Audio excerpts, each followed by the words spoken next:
안녕하세요. 저는 60대 주부입니다.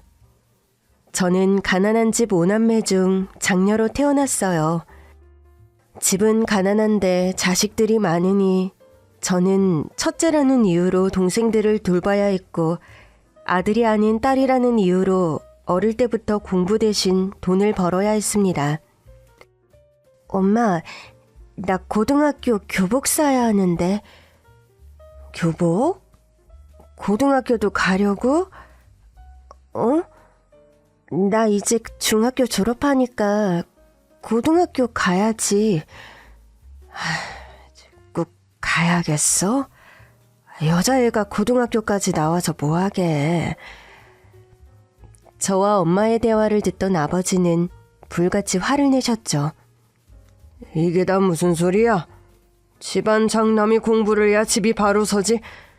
누나가 돼서 동생은 안 챙기고 너 하고 싶은 것만 다 하겠다는 거냐? 부모님에겐 아들이 우선이었고 저는 말 그대로 첫째 딸이었어요. 동생들이 넷이나 있는 데다 바로 아래 동생과 만렙 동생이 남동생이었거든요. 저는 결국 눈물로 고등학교를 포기했습니다. 대신 미싱 공장에 들어가 남동생들의 학비를 벌기로 했죠. 처음엔 자포자기의 심정이었는데 또 사람들과 공장에서 일하다 보니 활력이 돌아오더라고요. 매달 번 돈의 대부분을 집에 보내주고 최소한으로 아껴서 제 생활을 했습니다. 장녀니까 딸이니까 그렇게 해야 하는 줄만 알았어요. 그렇게 살다 보니 열심히 일은 하는데 제 손에 남는 게 없더라고요. 그래도 남동생이 고등학교에 들어갔다는 소식에 제 일처럼 기뻐 눈물을 흘렸습니다. 남동생 교복 사주라고 보너스 받은 것까지 알뜰살뜰히 보내주었죠. 그런데도 제 남동생은 저한테 고맙다는 소리 한 번을 안 했어요. 그저 누나가 해주는 게 당연하다고 여기는 눈치였죠. 그래도 장녀니까 제 할 일은 남동생들 뒤치다꺼리인 줄만 알고 살았어요. 그러던 어느 날 작업반장이 그러더라고요. 아니 이제 맨날 손목이며 허리에 파스만 붙이면 어떡해. 병원을 가야지. 한 해 두 해 공장에서 일하는 시간이 늘어가면서 안 아픈 데가 없었어요. 그런데 동생들 학비며 집에 생활비를 보내다 보면 병원 갈 돈이 남아야 말이죠. 제가 우물쭈물하면서 대답을 못하고 있으니까 작업반장이 저를 보면서 한심하다는 듯이 혀를 차더라고요. 솔직히 전 기분 나빴습니다. 제 몸은 제가 알아서 하겠다는데 자기가 무슨 상관인가 싶더라고요. 그런데 점심시간에 작업반장이 저를 부르는 겁니다. 따라와요. 솔직히 따라가기 싫었는데 그래도 작업반장인데 어떡해요. 일단 따라갔죠. 갔더니 저더러 자기 차에 타라고 하더라고요. 싫어요. 제가 반장님 차를 왜 타요? 삐졌어요? 어머? 제가 왜 삐져요? 아까 내가 뭐라고 했다고 삐졌구만. 잡아요. 타도 손해는 안 날 테니까. 작업반장은 무심한 척 보조석 문을 열어주고는 운전석으로 가더라고요. 저는 그가 열어준 문을 뚫어지게 보다가 일단 탔습니다. 몇 년을 본 사람이라 불편하진 않았어요. 작업반장으로서 일도 잘하는 사람이라 믿고 따르는 편이기도 했고. 작업반장이 저를 데리고 간 곳은 병원이었습니다. 가서 진료받고 와요. 아니지, 왜 마음대로 병원을... 됐어요. 저 그냥 갈래요. 제가 나가려고 하는데 작업반장이 제 손목을 덥석 잡는 겁니다. 아! 그에게 잡힌 손목이 너무 아파서 저도 모르게 소리를 지르고 말았어요. 작업반장은 그런 저를 보며 한숨을 쉬더니 저 대신 접수를 하더라고요. 세게 잡힌 것도 아닌데 손목이 꺾인 것처럼 아프더라고요. 치료를 받아야 일을 할 수 있을 것 같긴 한데 병원비 낼 생각에 눈앞이 깜깜하더라고요. 이 돈 내면 이번 달 생활비는 어떡하지 싶고 엄마한테 얼마라도 좀 돌려달라고 해야 하나. 그랬다가는 험한 소리 듣겠지 싶어 무섭고 그랬어요. 그래도 어떡해요. 병원까지 왔는데 진료는 받고 가기로 했죠. 의사가 보더니 손목이 이 지경이 될 때까지 어떻게 참았냐고 하더라고요. 이러다가 영영 손목 못 쓴다고 당장 치료받고 약도 먹어야 한다고 하대요. 진료를 받고 나오는데 저도 모르게 땅이 꺼지라고 한숨을 쉬고 말았습니다. 그렇게 쉬어서 땅이 꺼지겠어요? 몰라요. 덕분에 진료를 받긴 했지만 고맙긴커녕 진료비에 치료비에 약값까지 낼 생각에 한숨만 나왔습니다. 계산하려고 데스크로 가는데 작업반장이 그러더라고요. 뭐예요? 가요? 약 지어야지. 네? 제가 물리치료를 받고 나온 사이에 제 병원비를 냈더라고요. 저는 너무 놀라서 그에게 다가갔습니다. 돈 많이 나왔어요? 작업 반장으로서 내주는 거예요. 왜요? 그쪽이 손목 아파서 일 못하면 내 손해니까? 그러면서 제 약값까지 내주는 겁니다. 저는 어쩔 줄 모르겠더라고요. 그의 차를 타고 공장으로 돌아가면서 겨우 말을 꺼냈습니다. 제가 이번 달은 남은 돈이 없고 다음 달 월급 받으면 갚을게요. 내가 내준 건데 뭘 갚아요. 그리고 병원 한 번만 가려고? 이번 달은 내가 낸 거로 하고 다음 달은 직접 내요. 그럼 된 거지.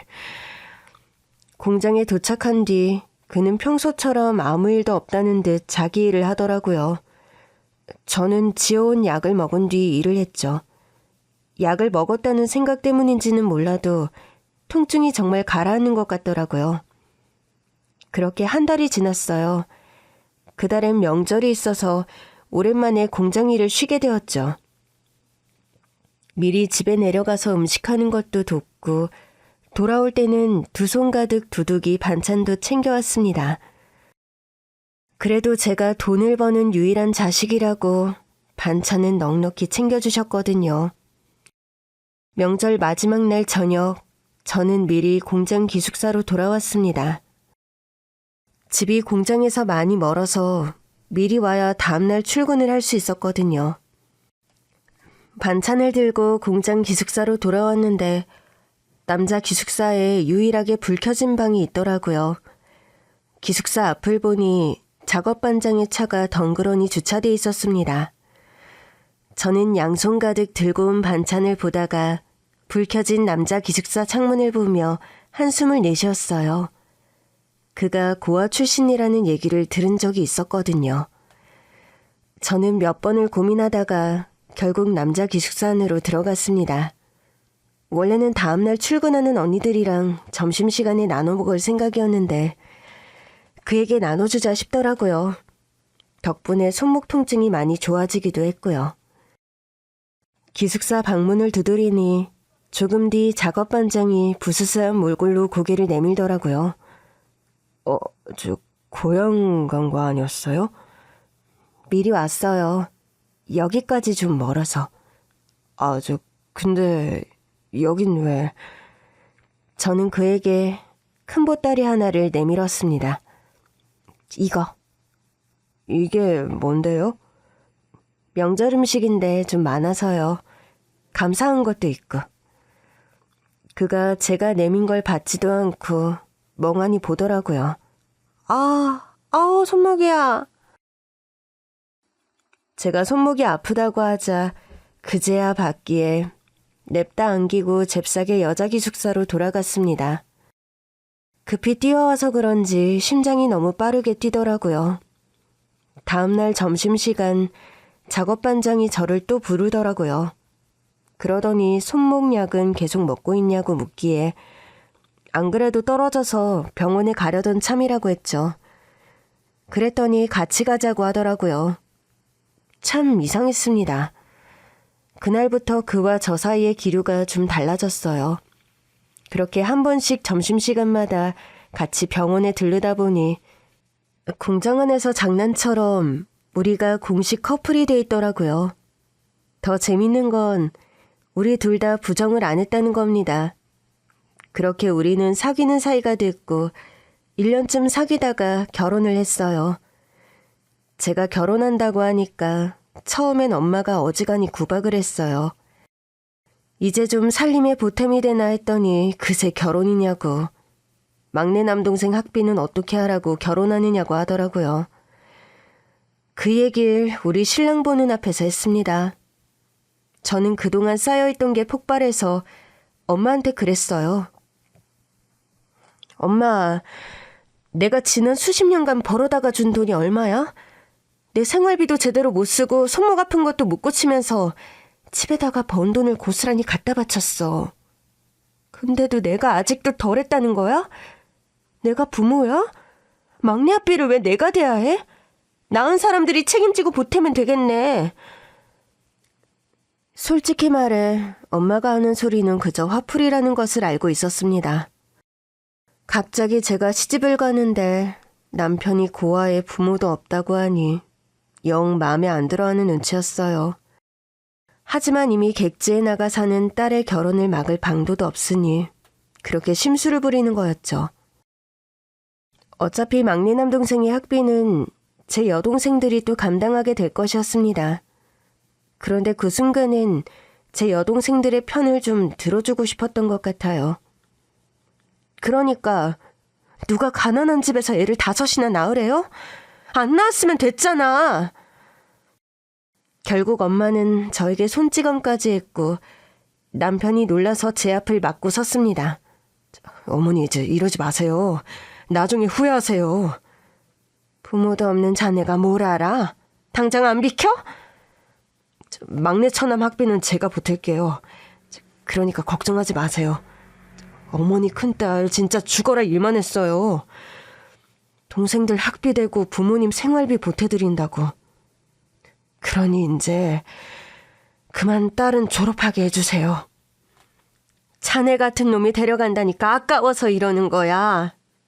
지금껏 고생만 한 게 또 고생길을 사서 가니까 하는 소리 아니야. 고생 안 시킬게요. 아니, 젊어서는 좀 할 수도 있어요. 근데 결국엔 떵떵거리고 살게 제가 열심히 살게요. 처음엔 제 결혼식에도 안 오겠다던 부모님은 결국 결혼식장에 나타났고 결혼식이 끝날 즈음엔 아빠가 저한테 봉투를 쥐어주시더라고요. 네 말대로 가난한 주제에 애를 5이나 낳아서 많이는 못 낳았다. 그래도 신혼 살림에 보탰어. 그건 아빠가 저에게 처음이자 마지막으로 주신 용돈이었습니다. 저는 그 용돈을 끌어안고 얼마나 울었는지 몰라요. 어릴 때 그렇게 받아보고 싶은 용돈이었는데 이제껏 한 번도 안 주시다가 이제야 주시나 싶어 서럽기도 하고 감사하기도 하고 그랬어요. 그리고 엄마한테 죄송하다는 편지도 보냈어요. 엄마, 내가 나 힘든 것만 생각하며 화내서 미안해. 엄마도 힘든 거 알아. 더 오래 살림에 보탬이 되지 못해서 미안하고 그래도 행복하게 잘 살길 바라는 거 알아. 잘 살게. 그렇게 친정과 화해한 뒤 저는 더 편안한 마음으로 결혼 생활을 이어갔습니다. 그리고 우리는 아들 하나 딸 하나를 낳아서 다복한 가정을 꾸리기 시작했어요. 남편은 유독 딸을 예뻐했는데 저는 그런 남편이 신기하더라고요. 당신은 딸이 그렇게 좋아? 좋지. 당신을 쏙 빼닮았잖아. 우리 엄마 아버지는 아들이 그렇게 좋다고 했는데. 그래서 서러웠어? 솔직히 어릴 땐 그랬지. 당신을 내 큰딸로 임명할게. 당신이 큰딸, 우리 딸이 작은딸. 뭐? 내가 당신 딸이라고? 내가 딸들은 무지막지하게 사랑해줄 거니까 당신은 우리 아들 서럽지 않게 아들한테 잘해줘. 누군가는 아들도 예뻐해줘야지. 남편은 제 아픈 곳을 참 잘도 만져주는 사람이었어요. 그날 이후 남편은 저를 큰딸이라고 부르며 딸에게 초콜릿 하나를 사줄 때 저에겐 2개를 사주고 그러면 제가 제 2개를 아들에게 나눠주었죠. 나중에는 아들한테는 너무 무심한 것 같아서 그러지 말라고 했더니 좀 머쓱해 하더라고요. 실은 딸한테 하는 건 당신한테 하듯이 하면 되는 줄 알겠는데 아들한테는 어떻게 해야 할지 모르겠어. 내가 아버지 사랑을 받아본 적이 없잖아. 저는 그저 남편이 딸을 예뻐하기에 그런 줄만 알았다가 깜짝 놀라고 말았습니다. 그러나 최대한 태어난 척 남편에게 말했어요. 당신이 아버지한테 받고 싶었던 사랑을 주면 되지 않을까? 내가 받고 싶었던 사랑? 당신은 아버지랑 뭐 하고 싶었어? 아, 그런 거? 남편은 그날부터 아들을 데리고 목욕탕도 가고 쉬는 날엔 같이 야구도 하고 자기가 아버지와 함께 하고 싶었던 것들을 하기 시작했어요. 그렇게 우리 가족은 우리만의 행복을 꾸려가고 있었습니다. 그즘 저는 아이들을 키우느라 일을 못하고 있었어요. 그래도 남편이 공장에서 진급하면서 월급을 많이 받고 있었거든요. 그런데 어느 날 낮에 집에 있는데 전화가 오는 겁니다. 형수님, 큰일 났어요. 지금 공장에 불이 났는데. 네? 형님이 부하 직원들 구하겠다고 불에 뛰어들었는데 불길이 잡히질 않아요. 저는 망연자실에 수화기를 놓치고 말았습니다. 정신을 차린 뒤 공장으로 달려갔을 땐 불길이 어마어마하게 번져 있었어요. 소방차가 수십 대가 와 있었고 구조대원들이 불을 끄며 구조작업을 시작한 뒤였지만 불길이 거세 진입이 쉽지 않은 상황이었습니다. 우리 남편은요? 아직도 안 나온 거예요? 예, 어떡하죠? 우리 형님 어떡해요? 직원은 남편을 친형처럼 따르던 공장 후배였어요. 저도 같이 일할 때는 알던 사람이었는데 남편과 결혼한 뒤론 저를 형수님이라고 불렀습니다. 그 직원은 남편 걱정에 눈물 콧물을 다 쏟고 있었어요. 그때였습니다.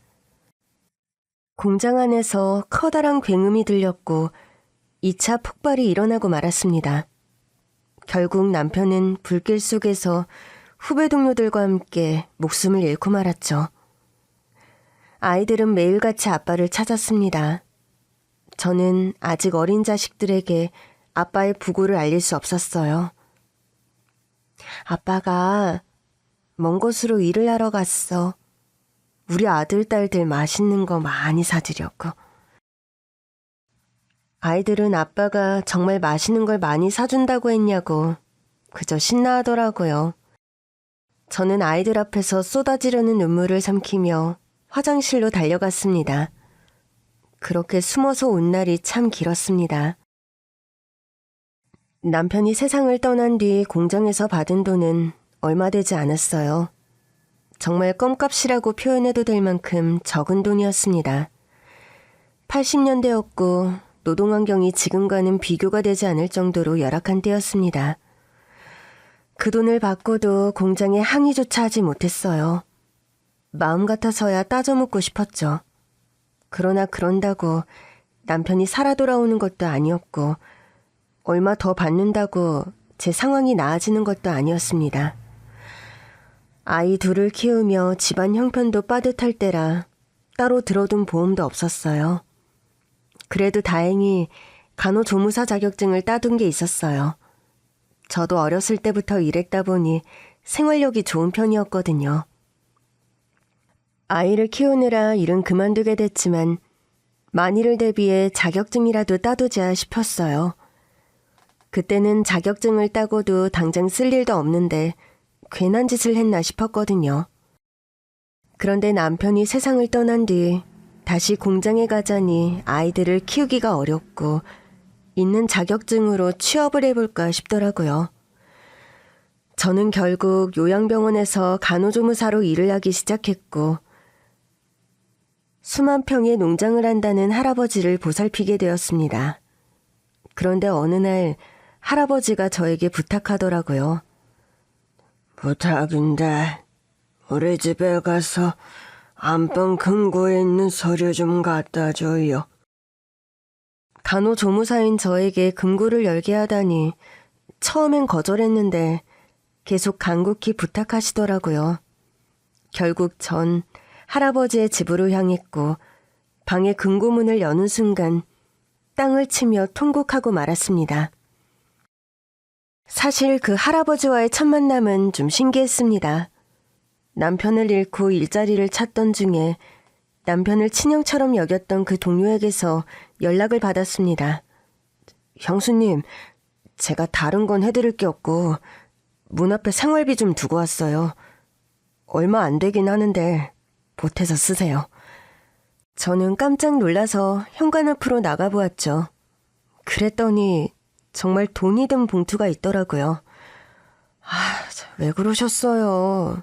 저 지금 일자리도 알아보고 있고 어떻게든 우리 애들은 잘 키울 거니까 다시는 이러지 마세요. 제가 형편 다 아는데 이 돈을 어떻게 받아요? 다시 공장 일하시게요? 아니요. 제가 간호조무사 자격증이 있어서 병원으로 알아보고 있어요. 그러세요? 저희 큰 이모부가 작은 병원이지만 병원장이신데 소개 좀 해달라고 할까요? 어머, 정말요? 그래 주시면 저야 고맙죠. 저는 결국 남편 동료의 소개로 요양병원에 취직할 수 있었습니다. 물론 동료 이모부의 병원은 아니었고 그분이 소개를 해주신 덕에 빠르게 취업에 성공할 수 있었어요. 적지 않은 나이에 간호조무사로 일을 시작하니 쉬운 일이 하나도 없었습니다. 처음엔 동료 간호사들에게 패만 끼치는 것 같았죠. 언니, 신입인 건 알겠는데 이런 실수는 진짜 너무 초짜 티난다. 좀 조심해주세요. 예, 제가 더 여러 번 확인하고 또 확인하겠습니다. 차트 정리도 더 신경 쓰셔야 할 것 같은데요. 나이가 좀 있으셔서 언니 대우 해드리는데 자꾸 이렇게 실수하시면 곤란해요. 죄송합니다. 제가 다시 다 해두겠습니다. 저는 경력직 간호사들에게 연신 고개를 숙이며 일을 배워나갔습니다. 그러다가 그 할아버지 환자를 만났어요. 처음엔 보고도 믿기지 않아서 여러 번 뒤를 돌아봤었습니다. 그 할아버지 모습이 마치 남편이 살아있었으면 저렇게 늙지 않았을까 싶은 모습이었거든요. 할아버지, 오늘 기분은 어떠세요? 하루하루가 똑같죠. 그래도 선생님이 환하게 웃어주시니 제 기분이 좋습니다. 다행입니다.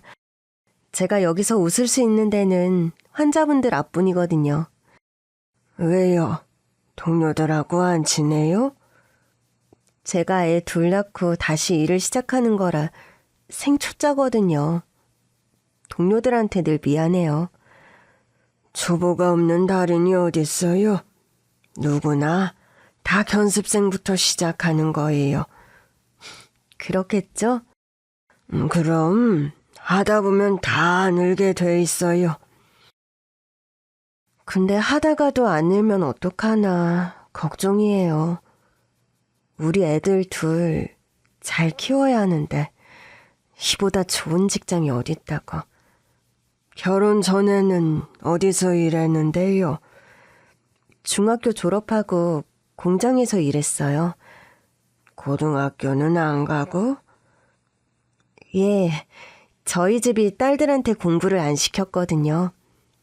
미신 공장 다니면서 남동생들 학비 주고 여동생들 용돈 조금 챙겨주고 집에 생활비 보태주고 그러고 나면 남는 돈이 하나도 없었어요.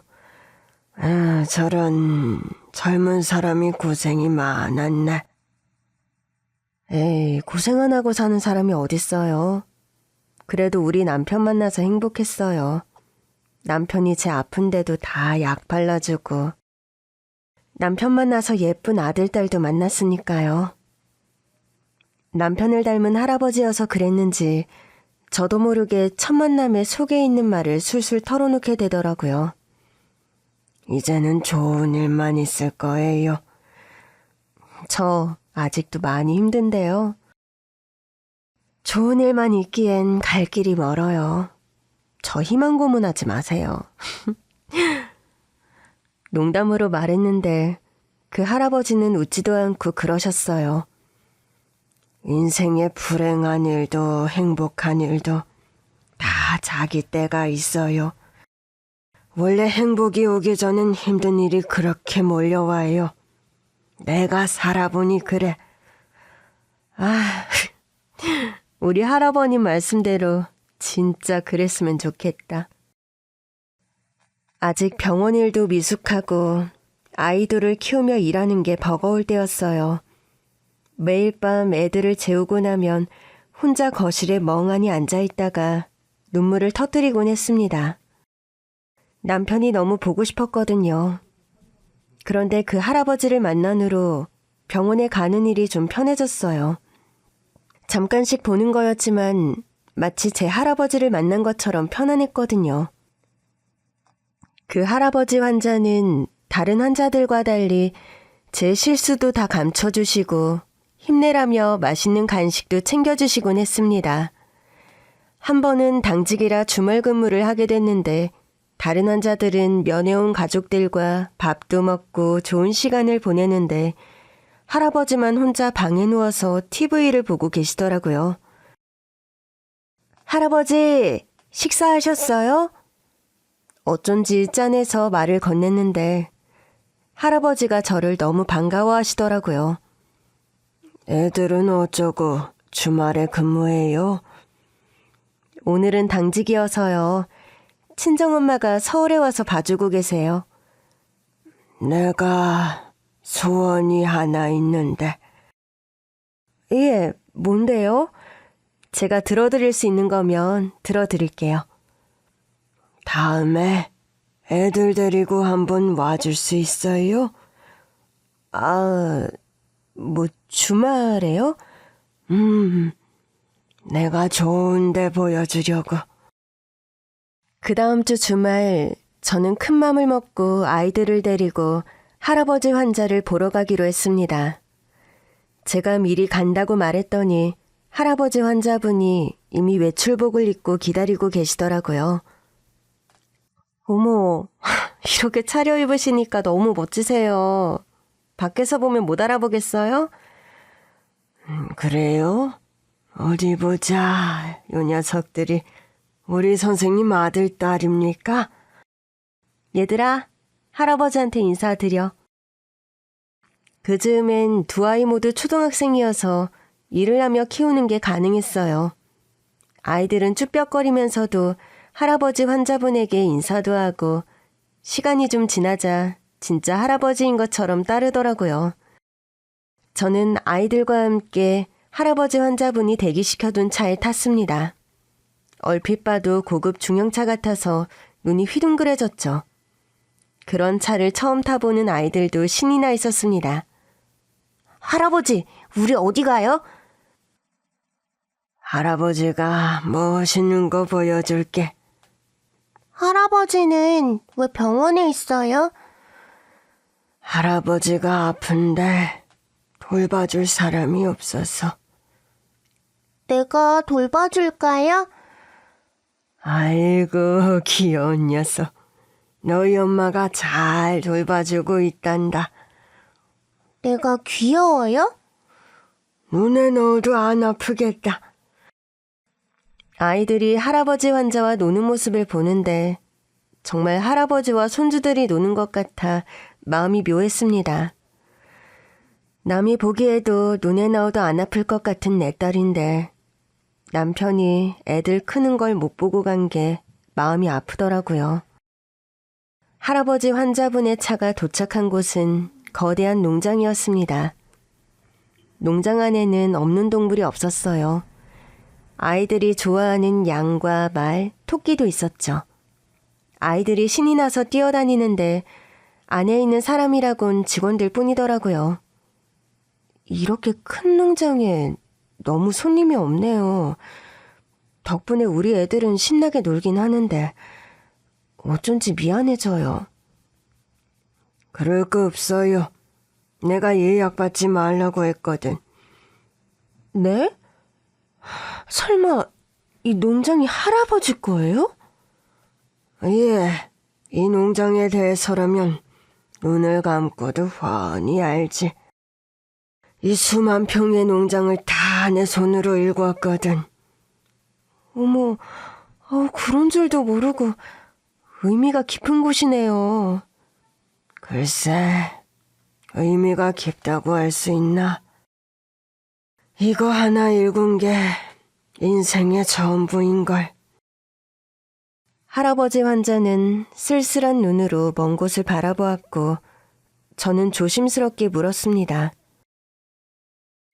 혹시 자녀분은 없으신 거예요?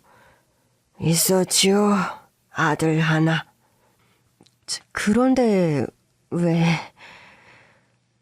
내놓은 자식이었어요. 그 땅 읽어서 농장 차려 돈을 벌면 그놈이 다 가져다가 도박하고 빚져와서 다 날려먹었거든요. 죄송해요. 제가 괜히 마음 아픈 얘기를... 이제 다 지난 일이에요. 그놈은 먼저 갔어요. 몇 년 전에 그놈이랑 같이 살았다는 여자가 연락이 왔더라고. 그놈이 먼저 갔다고. 아이들이 직원들과 농장 안을 구경하는 사이 저는 할아버지와 농장 안을 천천히 거닐며 이야기를 들었습니다. 같이 살던 여자도 어찌나 예의가 없던지.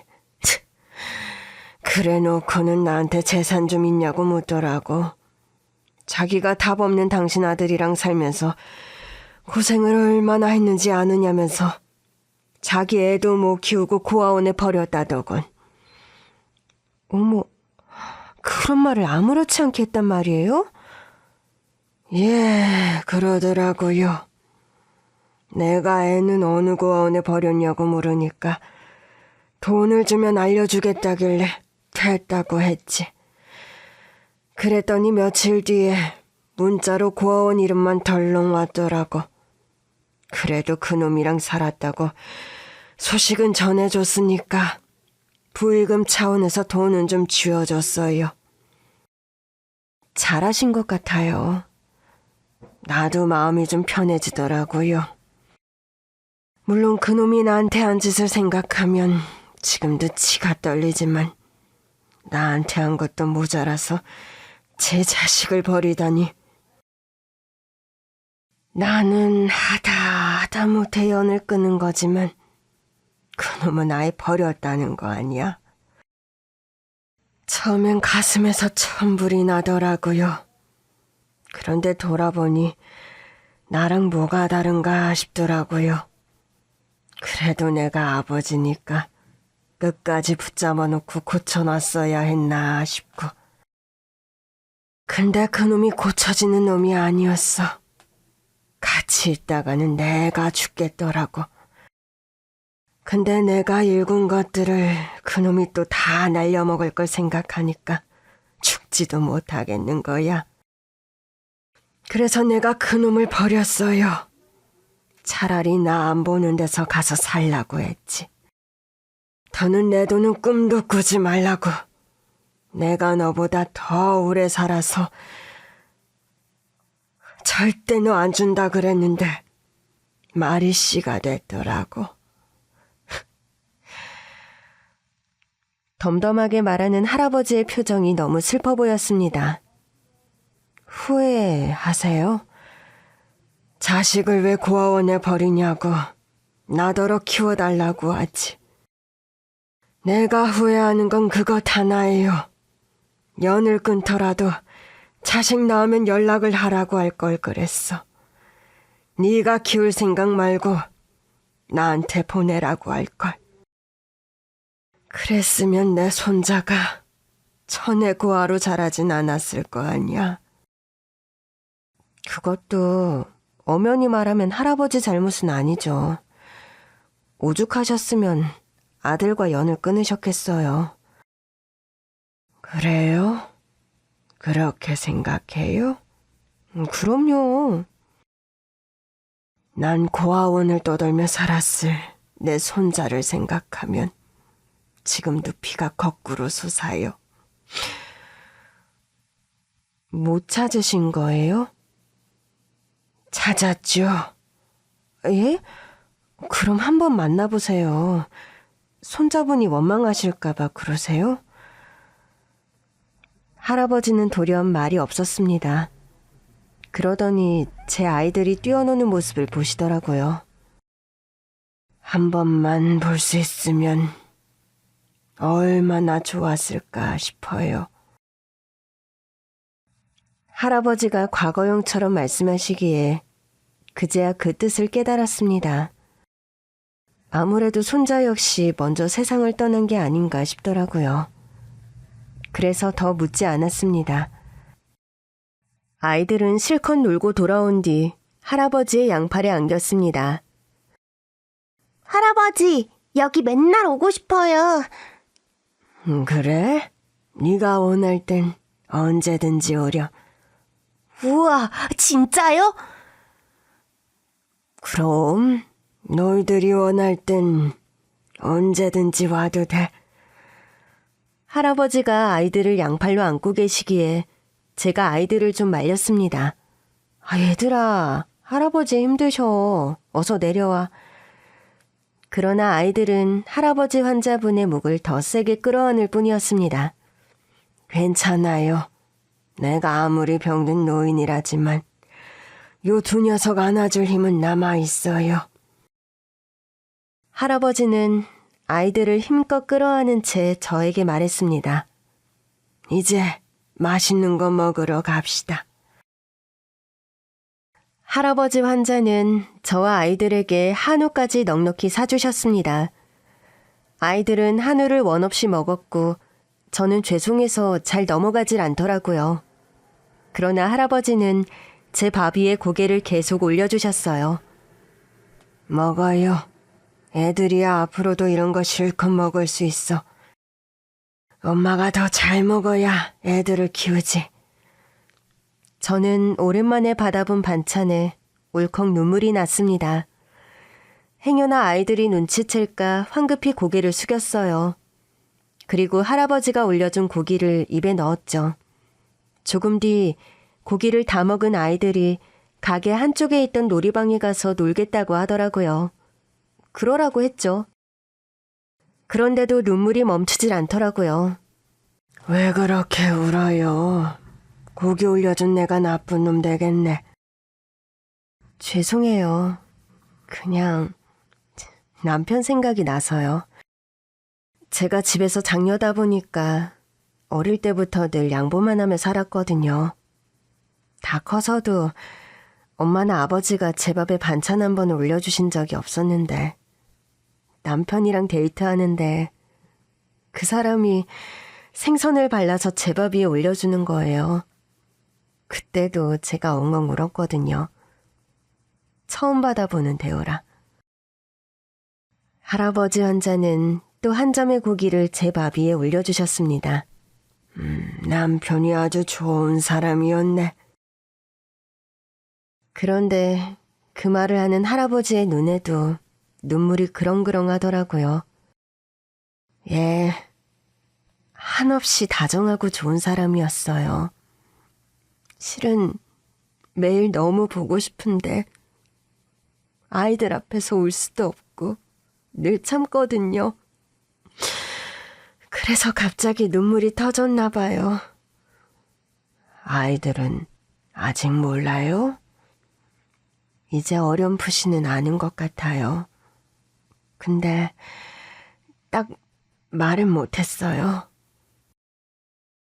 사실 남편이 세상을 떠난 뒤 저는 엄마 앞에서도 울지 못했어요. 남편의 장례식장에서 엄마는 내내 화가 나 있었거든요. 내가 이럴 줄 알았어. 내가 그 구아랑 결혼하지 말랬잖아. 잘 살겠다고? 이게 잘 사는 거야? 엄마, 이럴 거면 그냥 가. 아유, 속 터져. 아유, 그러니까 뭐가 급하다고 그런 놈한테 시집을 가. 우리가 널 그렇게 괴롭혔어? 어? 물론 그때는 엄마와 마주보고 앉아 엉엉 울었죠. 잘 모르겠더라고요. 작년 노릇이 버거워서 그 사람과 결혼을 했다던가 그 후로도 종종 생각했지만 그건 아니었어요. 저는 남편이 좋았고 그래서 남편이 내민 손을 잡았던 것뿐이었죠. 그렇다고 엄마가 미운 건 아니었습니다.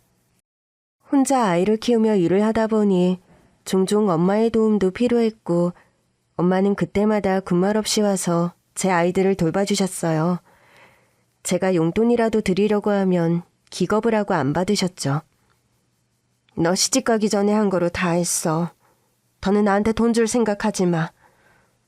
엄마가 받아야 내가 마음이 편해. 됐어. 나 간다.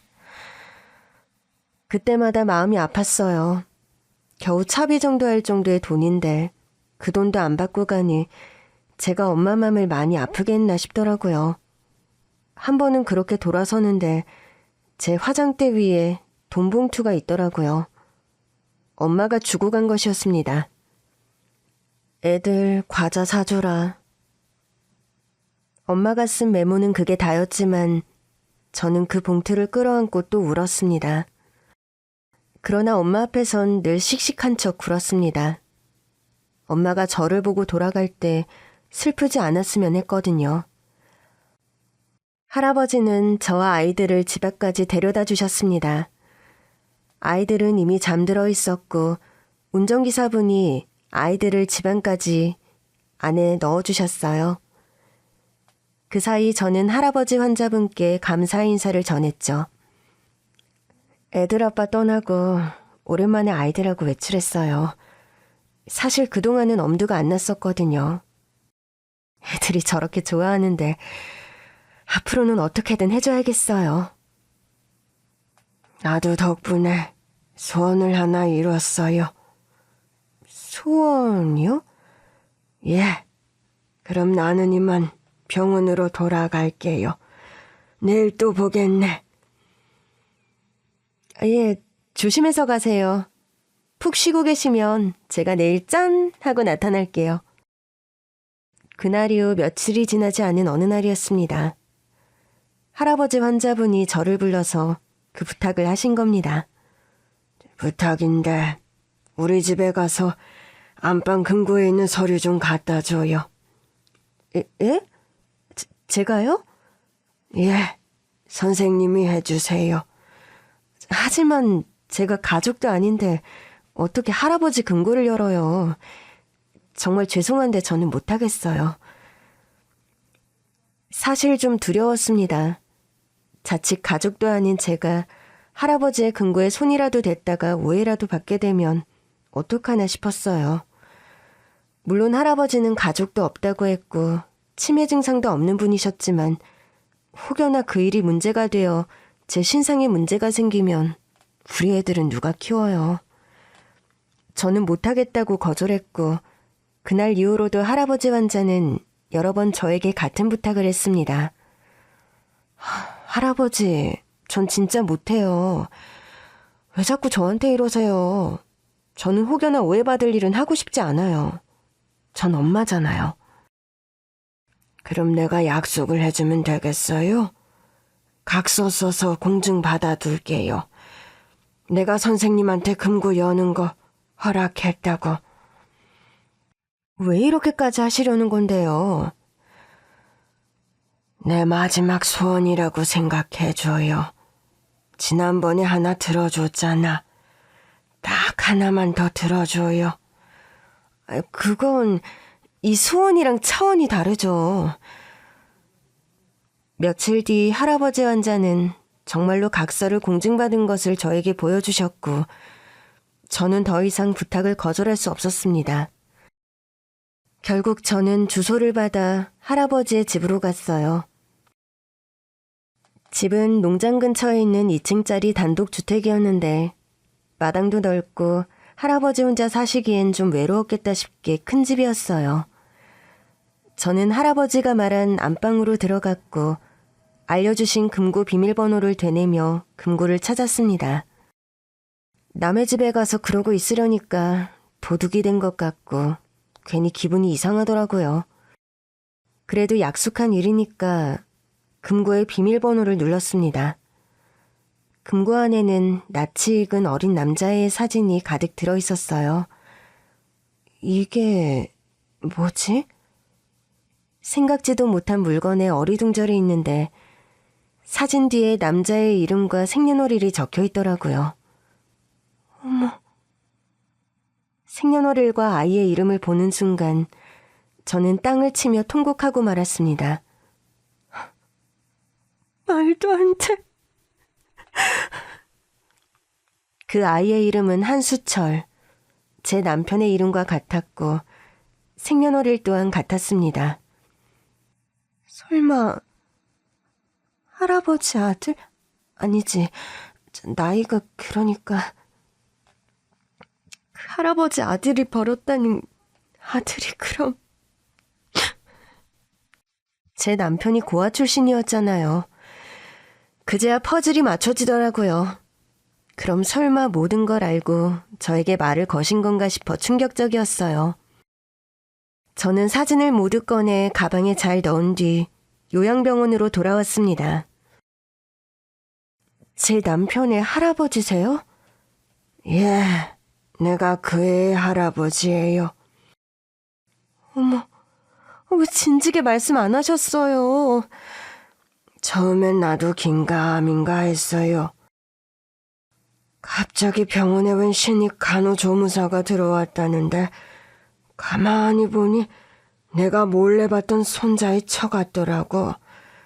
이름도 같고 말하는 사연도 같아서 내일 봐주는 운전기사한테 좀 알아봐 달라고 했더니 맞더라고. 근데 왜 이제야 말씀하시는 거예요? 진즉에 알았으면 아이들한테도 증조할아버지라고 소개했을 텐데. 내가 무슨 낯짝으로 이제와 증조할아버지 소리를 듣겠어요. 저희 남편은 언제 아신 거예요? 내가 알았을 땐 이미 세상에 없더라고. 네. 손주 며느리 혼자 애 둘을 키우는 걸 알면서도 아는 척을 못했어요. 갑자기 병이 생긴 걸 알게 됐거든. 요양병원으로 들어오면서 손주 며느리랑 아이들한테 재산을 남기고 싶어서 고민이 많았어요. 그런데 그 손주 며느리가 내가 있는 병원으로 들어온 거야. 나도 깜짝 놀랐어요. 덕분에 손주 며느리랑 말도 나눠보고 손자들 데리고 농장 구경도 시켜줄 수 있었던 거지. 원래는 어쩌실 계획이었는데요? 조용히 재산만 남겨주려고 했지. 내가 무슨 낯짝으로 이제와 증조 할아버지 대우를 받겠어요. 그냥 나 간 다음에 알게 하려고 했지. 근데 우리 손주 며느리도 참 불쌍하게 자란 것 같은 거야. 그래서 자격 없는 내 마음도 좀 나눠주면 그 텅 빈 가슴에 뭐라도 좀 채워질까 싶어서 미안해요. 결국 내 욕심이지 뭐. 저는 결국 할아버지의 손을 꼭 잡은 채 눈물을 흘리고 말았습니다. 남편이 알았다면 정말 좋아했을 거예요. 자기 아버지 버린 할아버지가 뭐가 좋았겠어요? 저도 버림받았는데. 다 나한테 배운 거지 뭐. 자식 귀한 줄 모르고 내치기만 하고. 남편이 아들보다 딸을 너무 예뻐하길래 아들한테도 좀 잘해주라고 했더니 아버지한테 사랑을 못 받아봐서 어떻게 아들을 사랑해줘야 할지 모르겠다고 하더라고요. 제 말에 결국 시할아버지는 눈물을 펑펑 쏟으셨습니다. 다 내 잘못이야. 내가 그냥 끌어안고 살았어야 했어. 저 절대 할아버님 탓하는 거 아니에요. 그래서 제가 당신이 아버지랑 하고 싶은 걸 해주라고 했더니 그때부터 아들이랑 목욕탕도 가고 데리고 나가서 놀아주고 그러더라고요. 근데 그걸 할아버님이 우리 아이들한테 해주셨잖아요. 우리 애들은 기억할 거예요. 아빠가 곁에 있었던 것도, 증조 할아버지가 농장에서 놀아주신 것도 다 기억할 거예요. 그럴까? 그 애들은 좀 다르게 살까? 당연하죠. 우리 애들은 아빠한테도 증조 할아버지한테도 저한테도 사랑을 듬뿍 받고 자랄 거니까요. 시할아버지는 제 손을 꼭 잡으시며 말씀하셨어요. 이제 먹고 살 걱정은 할 거 없어요. 그저 애들 잘 키워줘요. 말씀 편하게 하세요. 내가 무슨 자격으로? 왜 자격이 없으세요? 우리 애들 증조 할아버지신데. 고마워. 이제라도 내가 해줄 수 있는 걸 할 수 있게 해줘서. 그 후로 전 주말마다 아이들을 데리고 시할아버지의 병문안을 왔습니다. 저와 할아버지 환자분과의 관계를 뒤늦게 한 병원 식구들도 놀라워했어요. 그러나 시할아버지의 건강 상태가 안 좋아지면서 저는 부득이 병원을 관두게 됐습니다. 대신 시할아버지의 곁에서 상주하며 보호자로서 그분의 마지막을 지키기로 했어요. 그 주말은 시할아버지가 우리 아이들과 보낸 마지막 주말이었습니다. 시할아버지는 아이들이 뛰어노는 모습을 물끄러미 보시더니 저에게 그러셨어요. 그 농장 말이야. 네가 운영해 줄 수 있겠니? 제가요? 잘할 수 있을까요? 넌 잘할 거야. 그리고 좀 못하면 어때? 숙련된 직원들도 있고 다들 좋은 사람들이라 널 많이 도와줄 거다. 할아버님 뜻이 그러시면 따라야죠. 네가 갔던 내 집 말이다. 실은 수철이마저 떠난 거 알고 새로 지은 집이야. 너랑 아이들 살게 해주고 싶어서. 그래서 저한테 가라고 하신 거예요? 미리 봐두면 좋지 않니? 농장도 가깝고 그 근처에 학교도 있어서 아이들 키우기도 좋을 거다. 넌 부지런한 애니까 그냥 놀고 먹으라고 하면 또 좀 있으실 거 아니야? 어쩜 절 그렇게 잘하세요? 우리 수철이가 보는 눈이 아주 높았다 싶어. 내 아들 농사는 망했지만 손자 농사는 잘 지었다 싶다. 뭐 내가 지은 건 아니지만. 그럼 이제부터는 증손자 농사는 내가 잘 지었다. 그러고 다니세요. 그래도 되겠니? 그럼요. 우리 애들은 할아버님이 일구신 땅과 집에서 자랄 테니까 당연히 할아버님 공이 크죠. 시할아버지는 또다시 눈물을 흘리셨고 저는 그 눈물을 닦아드렸습니다. 그리고 며칠 뒤 시할아버지가 저에게 마지막으로 부탁하시더라고요. 내 손주 며느리야. 나 한 번만 꼭 안아줄래? 갑자기 조금 춥구나.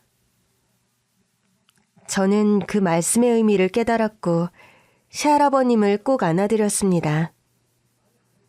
너무너무 감사해요. 고맙다. 조금 뒤 시할아버지께서는 목숨을 거두셨어요. 저는 그분을 끌어안은 채 목 놓아 울고 말았습니다.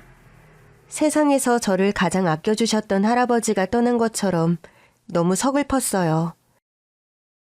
시할아버지를 잘 보내드린 뒤 저는 아이들과 이사를 했습니다. 이사는 제 동생들이 도와줬어요.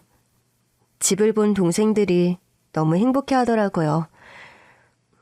누나, 내가 늘 쑥스러워서 말은 못했지만 난 늘 누나가 세상에서 가장 행복했으면 했는데 누나한테도 이런 날이 오네.